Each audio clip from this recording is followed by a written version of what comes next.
देशवा के सहन हो सैया मोर जवान हो, भले बाड़े दूर हमसे हौवे मोर परान हो।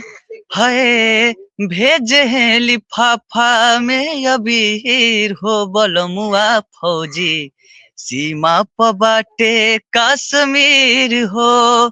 भेजे हैं लिफाफा में अबीर हो बलमुआ फौजी, सीमा प बाटे कश्मीर हो।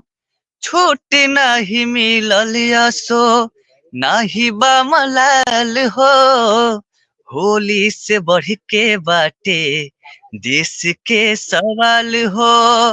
हाँ छूट नहीं मिलल असो नाही बा मलाल हो, होली से बढ़ के बाटे देश के सवाल हो।